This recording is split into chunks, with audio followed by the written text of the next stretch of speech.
আসসালামু আলাইকুম এভরিওয়ান, আমি অদিতি। সবাইকে আমন্ত্রণ জানাচ্ছি আবার নতুন একটা ভ্লগে।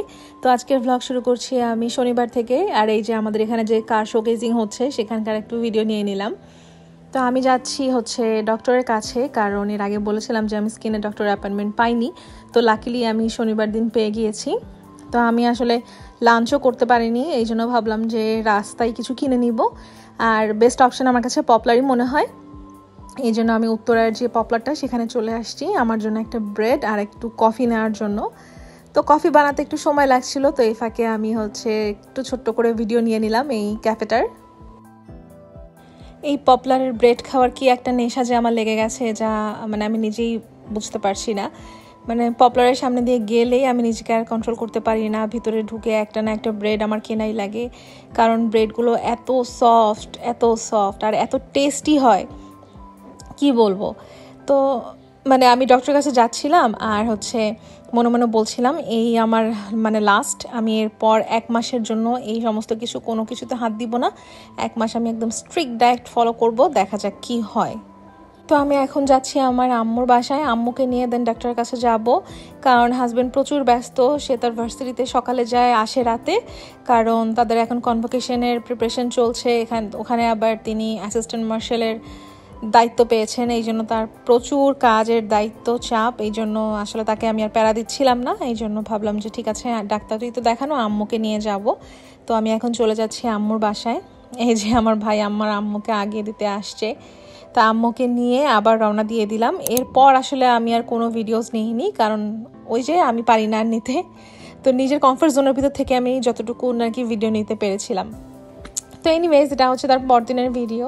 তো আমি 2টো ব্রেড কিনেছিলাম, একটা তো গাড়িতেই খেয়েছি আর আরেকটা রেখে দিয়েছিলাম। তারপরে এটা এখন বাসায় নিয়ে আসে সকালবেলা আমি একটু চায়ের সাথে খেলাম। তো ডক্টরের কাছে যে গিয়েছি, ডক্টর তো হচ্ছে লিভারের টেস্ট আর কোলেস্ট্রলের টেস্ট দিয়েছে। লিভারের টেস্ট মাশাল্লাহ এত ভালো, এর আগের বারে আসছিল 16 আর এবার আসছে 11, মানে একদম সুন্দর একটা লাইনে আছে। আর কিন্তু কোলেস্ট্রল আবার অনেক বেশি। তো আমি বুঝলাম না, আমি তো ওরকম তেল চর্বিযুক্ত খাবারও খাই না, মানে বলে যে রেড মিট অ্যাভয়েড করতে, মাংস তো খাইই না, তো আমার কোলেস্ট্রল এরকম বেশি আসলো কিভাবে। তবে তরকারির মধ্যে আমি বুঝতেছিলাম যে আমি তেল তুল একটু বেশি দিয়েই রান্নাবান্না করছিলাম, কারণ আমার কাছে মনে হচ্ছিল কি যে আমার তো লিভার এখন কন্ট্রোলে চলে আছে, তাহলে আর কষ্ট করে ওইভাবে খাওয়ার কি দরকার, মোটামুটিভাবে একটু খাই। কিন্তু এটাই মনে হয় আমার অনেক বড় ভুল হয়ে গেছে। তো যাই হোক, যেহেতু রিপোর্টটা পেয়েছি আর দেখলাম যে কোলেস্ট্রল বেশি, তো এখন তো আমাকে সেভাবেই একটু চলাফেরা করতে হবে যেন এই কোলেস্ট্রলটা আমি একটু কমাতে পারি।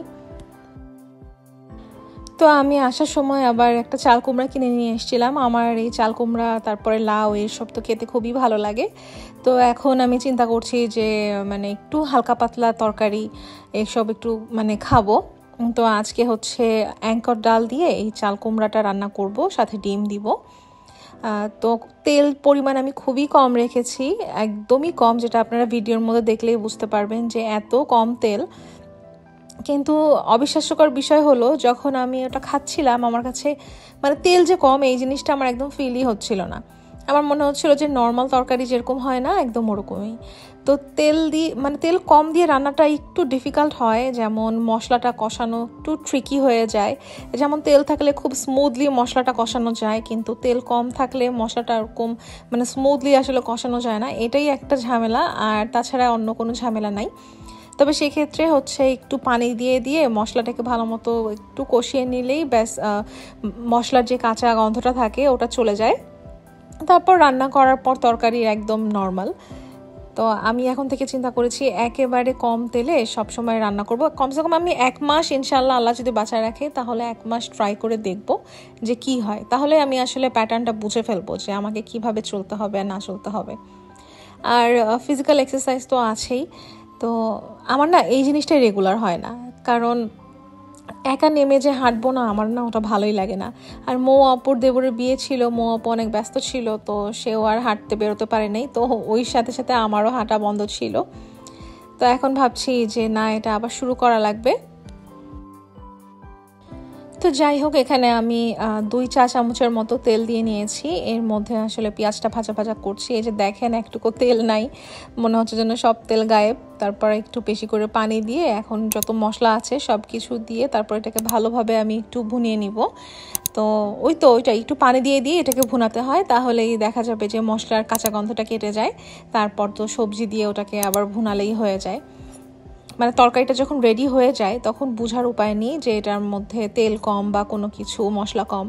কিন্তু মানে শুরুর দিকে একটু ঝামেলা লাগে, একটু ডিফিকাল্ট লাগে। তবে আমার একটা জিনিস কি, আমি না খেতে পারি, আমার কোনো সমস্যা হয় না।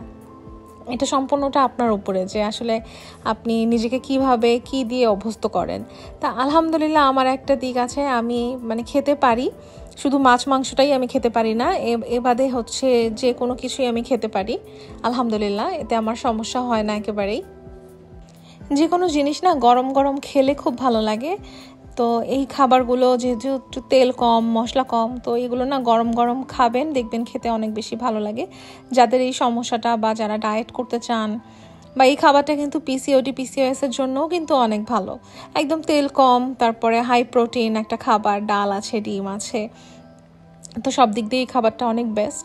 তো এটা আসলে নিজের উপরে যে আপনি খেতে পারেন কি পারেন না, কিন্তু আমি খেতে পারি, যার জন্য আমার কাছে এই জিনিসগুলো খুবই ভালো লাগে খেতে আলহামদুলিল্লাহ। আর ধনেপাতা যদি কেউ পছন্দ করেন তাহলে চেষ্টা করবেন ডায়েটের যেই খাবারগুলো আছে যেগুলোতে তেল মশলা কম, সেগুলোর মধ্যে লাস্টে অবশ্যই ধনেপাতা অ্যাড করতে। তাহলে এটা টেস্টটা না আরও বহুগুণ বেড়ে যায় আর খেতে অনেক বেশি ভালো লাগে। তো আমি যখন খাচ্ছিলাম তখন আমার কাছে খুবই ভালো লাগছিল। আর একটা জিনিস, এখানে আমি চাল কুমড়োগুলোকে আবার এই স্প্যাচুলা দিয়ে একটু ভেঙে ভেঙে দিচ্ছিলাম যেন একটু মাখা মাখা হয়। তো ওটা না খেতে আরও বেশি ভালো লাগছিল, মানে একদম গোটা গোটা থাকার থেকে একটু ভেঙে ভেঙে দিয়েছিলাম, ওটা খেতে ভালো লাগছিল। আর এই যে এখানে আমার খাবার দাবার সব রেডি হয়ে গেছে। তো আমি এই ছোট বাটির, এটা ছোট বাটি মানে একটা চায়ের কাপের 1 কাপের সমানই হচ্ছে বাটির সাইজ। তো আমি 1 কাপের মতো ভাত এখানে বেড়ে নিচ্ছি। তো ডক্টর না আমার কোলেস্ট্রলের রিপোর্ট দেখে বলে কি যে একই অবস্থা, তেল তুল কি খুব বেশি খাও? আমি এখন কি বলবো, আমি তো আর মানে পুরো বৃত্তান্ত বলতে পারি না যে আমি তেল আর কি খাই। তেল মানে তেলে ভাজা জিনিস বা খুব গোশ মাছ এগুলো তো আমি খাইই না।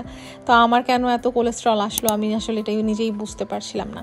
তো যাই হোক, মনে মনে বলছিলাম যে আল্লাহ যেন মাফ করেন, আর যেভাবে আমার ফ্যাটি লিভারটা ঠিক হয়ে গেছে এটাও যেন ঠিক হয়ে যায়। তো এই তো খাওয়া দাওয়ার পরে আমি 5 থেকে 6 মিনিট বা আরেকটু বেশি আমি হেঁটেছি, কারণ আমি সব জায়গাতেই দেখি যেখানে বলে যে খাওয়ার পরে প্রত্যেকটা মিলের পর যদি 5 মিনিট বা 10 মিনিটের মতো যদি একটু হাঁটাচলা করা যায় তাহলে সেই খাবারটার গায়ে লাগে না। তো আমি ভাবলাম যে খেয়ে দিয়ে নিয়ে তো যাই আবার টিভির সামনেই বসবো, কারণ এখন তার কোনো কাজ টাজ নাই। তো ভাবলাম যে 5-10 মিনিট একটু হেঁটে নেই। এরপরে হচ্ছে সন্ধ্যার দিকে আমি চলে আসছি। মাঝখানে আমি আর কোনো ভিডিও টিডিও নেইনি। তো আমার ফ্রিজে অনেক দিন ধরে 2টো আনার পড়েছিল। তো ভাবলাম যে আজকে এটা একটু ছিলি, কারণ আমাকে কে ছিলে দিবে? আমার হাজব্যান্ড থাকে সারাদিন ব্যস্ত, আর সে এসব পারেও না। তো যা করার আমাকেই করতে হয়। আর এই আনার ছেলার ভয়ে না আমার আনার খাওয়া হয় না, অনেক দিন ধরে এটা পড়ে আছে। তো ভাবলাম যে আর কতদিন এটা পড়ে থাকবে, তো দেখা যাবে যে নষ্ট হয়ে যাবে, তো এখন একটু ছিলে ফেলি। তো আনার আমি এইভাবে ছেলাটা ইন্টারনেট থেকেই দেখে শিখেছি।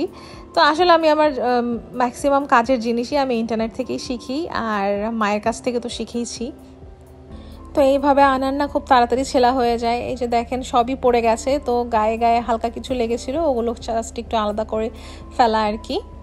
তো রাতের বেলা না আমার আর কোনো কিছু খেতেও মানে ইচ্ছা হয় না, কারণ আমার খিদা সেরকম থাকে না। আর যেহেতু আমি খুব আর্লি ডিনার করে ফেলি, 5টা 5:30 বা 6টা থেকে 6:30টার ভিতরেই করে ফেলি। তো আমি আসলে দেখছিলাম যে কোলেস্ট্রল কমানোর জন্য কি কি ভেজিটেবলস খেতে হয় এই সেই। তো সেখানে একটা ভিডিওর মধ্যে আমি দেখলাম যে গাজরের কথা বলেছে, যে গাজর খাওয়া নাকি খুব ভালো এই কোলেস্ট্রল এটার ক্ষেত্রে, এটা কমানোর ক্ষেত্রে। তো আমি আজকে ডিনারে একটা গাজর কেটে নিয়েছি আর একটু আনার নিয়েছি। আর এই চাটা না অনেকদিন ধরে আমার টাইম লাইনে আসছে, ইনস্টাগ্রাম বলেন, ফেসবুক বলেন, ইউটিউব বলেন, সব জায়গাতেই না আমি এই ড্রিঙ্কটা দেখছি, যে সিনামন টি। তো সিনামনের সাথে আরও দেয় হচ্ছে লং, এলাচ, তারপরে কালো মরিচ, এগুলো দিয়ে একত্রে হচ্ছে জাল করে। তো আমি এখানে 2 কাপের মতো পানি দিয়ে ওটাকে জাল করে মশলার সাথে 1 কাপ বানিয়ে দেন এটা খেয়েছি। খেতে খুবই ভালো। আমি না ফার্স্টে ভাবতাম যে খেতে না খেতে কেমন হবে, তবে আমার কাছে না একেবারেই খারাপ লাগেনি। খুব সুন্দর একটা মানে এলাচি দাওতে না ওই এলাচির একটা গন্ধ আসছিল, তো মানে খেতে ভালোই লাগে, খারাপ লাগে না। আর এটার নাকি হেলথ বেনিফিট অনেক আছে। তো আমি এখন পর্যন্ত মানে পুরোপুরি আমার ওটা দেখা হয়নি, কিন্তু আমার টাইম লাইনে বারবার আসছিল জন্য ভাবলাম যে ঠিক আছে এটা খাই। আর সিনামন টি তো এমনি অনেক উপকার, যেমন ডায়াবেটিস যাদের আছে তাদের জন্য সিনামন টি অনেক ভালো। তারপরে আমি শুনেছি হরমোনের জন্যও নাকি ভালো, ওটাকে আবার একটু ভালো করে দেখতে হবে। আর এই যে এখানে ডালিমের দানাগুলো দেখেন, দেখে মনে হয় না একদম রুবি পাথরের মতো। রুবি পাথরগুলো না অনেক এক্সপেন্সিভ হয়, প্রায় 3-4 লাখ টাকা হয়। তো এখন তো চিন্তাও করতে পারবো না, ভাগ্যে যদি থাকে তাহলে এমনও হতে পারে নিতে পারবো একদিন না একদিন ইনশাল্লাহ। তো এনিওয়েজ, এই ছিল আমার আজকের ব্লগ ভালো লাগলে অবশ্যই like, comment, share and subscribe করতে ভুলবেন না। দেখা হবে নতুন অন্য একটা ব্লগে ইনশাল্লাহ। টিল দেন টেক কেয়ার, আল্লাহ হাফেজ।